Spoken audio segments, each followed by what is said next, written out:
Welcome, Vibing fam. It's your host, Alan. It's video number 9, and today's topic is the U.S. government wants to destroy these towers. What buildings do y'all think it is? Let's get it. These historic towers in Chicago are at risk, but not because there's a shiny new development coming along that wants their site. The US federal government just really wants to demolish them. Chicago, always the most bustling of American cities, leaps ahead in a frenzy. In a move that's apparently all about improving security, the Consumers and Century buildings on Chicago's iconic Loop are currently slated for destruction.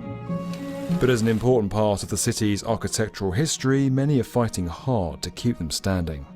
What's unusual is that there's now an earmark to demolish them, a $52 million earmark approved by Congress as part of a big omnibus bill. Earmarks we have not seen in the United States in a long time, but specifically to demolish these buildings. Critics argue the move would be a major architectural and economic blow for Chicago. So why is the federal government getting involved in a local demolition project? Why are they picking on these buildings? And do people really stand any chance of saving them? This is the $52 million federal quest to demolish two of Chicago's towers.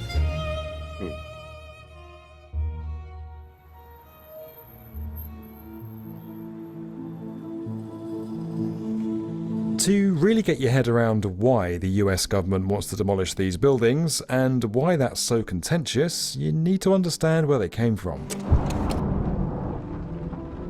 Back in 1871, the Great Fire of Chicago devastated the city. Burning for more than 24 hours, flames destroyed over 17,000 buildings and killed 300 people. Left with over $200 million in damage, Chicago looked to rebuild.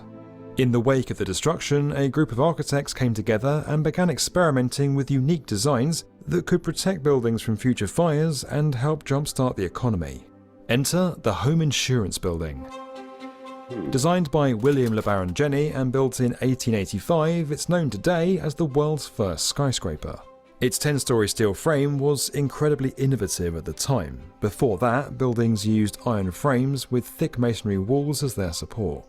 The development and integration of steel as a product to design buildings that were much taller and thinner, that allowed for more light and air to come into these structures prior to what we would know today as, air conditioning and electric lighting. Basically, the idea is almost a steel bird cage in which masonry is hung. And what that allowed for is larger window areas, larger spans, thinner buildings as far as their depth of their walls.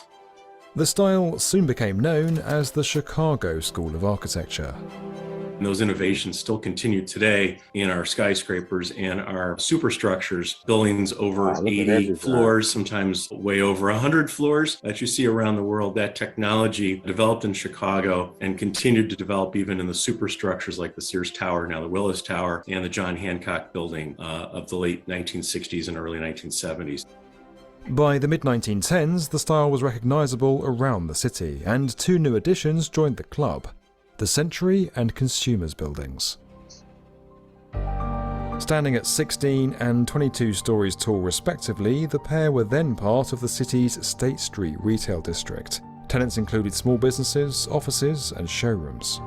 During construction, workers spent 2 months driving 38 caissons underground to support the steel structure of the Consumers building. That steel was then covered in white architectural terracotta.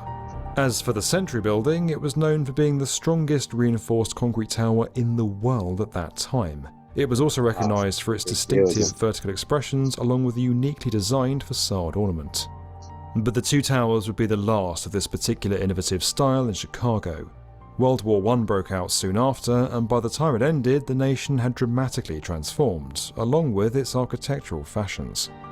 Over the years, several of these buildings were demolished, including the historic Home Insurance Building.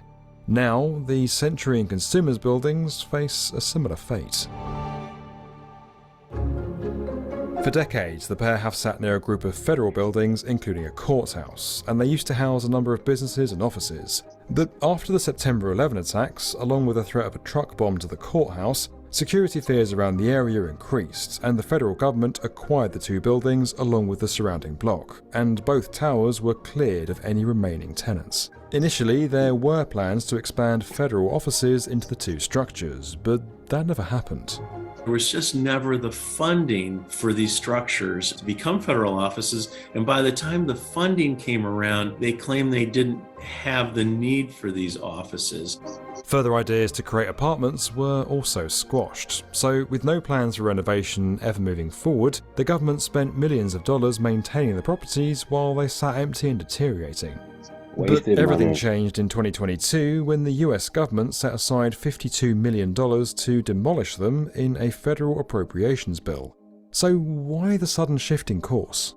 The federal government and the GSA feel that there could be a risk at security as these buildings look right into the federal center offices, some of the courtrooms and judges' chambers. Senator Dick Durbin, the guy who introduced the bill, said that ensuring the safety of the judges and employees who work in the Dirksen courthouse must be a top priority in light of the acute security threats they face. But according to some architects, that explanation doesn't hold much weight. There are several cities where nearby buildings overlook federal courthouses, and they worry that demolishing structures like this could set a precedent across the country. Experts also say that demolition isn't a typical solution to this type of risk. Most architectural guidelines for counter-terrorism efforts suggest things like mandating a 50-foot setback for federal structures, theoretically protecting them against any nearby bombings on the streets. But it's not just the US government's reasoning for demolition that makes it contentious. With so much history, the Consumers and Century buildings, along with some nearby early Chicago skyscrapers, are currently being considered for a UNESCO World Heritage nomination. If that's secured, it would override the federal bill, legally protect the area, and could bring in more tourism and money for the city. But if the buildings are demolished before then, will really result in a negative and adverse opinion on our UNESCO World Heritage Site nomination, and I think really does present a possible embarrassment to the federal government and the city of Chicago. Critics argue that demolition would also be a big loss economically. They say the city can't afford to maintain a vacant lot, especially after struggling to lure workers back to offices, which has slowed the post-pandemic recovery of the downtown area. If they are lost and that UNESCO World Heritage nomination is lost, we're talking about the potential of millions, tens of millions of dollars, perhaps per year, maybe more. The US federal government itself doesn't usually get involved in these sorts of cases. Preservationists typically deal with local and city governments when it comes to building restoration and demolition.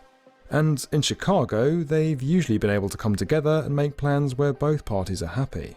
Ward Miller is part of one idea to save the buildings. We came together and thought of the idea of an archive facility because archives don't need windows and they don't conform to the same code issues that residential dwellings would. And archives are very light sensitive. So we thought that you could brick up any of the windows on the back and side elevations that would be of concern.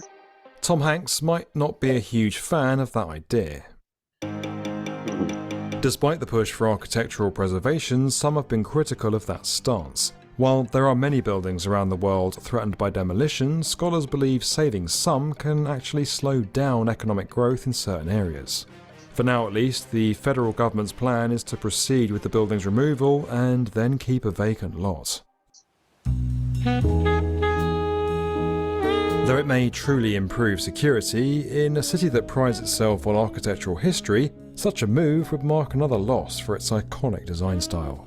So we really have a lot to lose here as a city and even as a nation. And so we really want to encourage our senators, the judges, and all the stakeholders in the GSA to consider better ideas. If you enjoyed this video and you want to get more from the What you think, Bob and fam? Do you think them tearing down them buildings hurt or help the city? Like, share, subscribe, leave your comments. Peace. I'm out.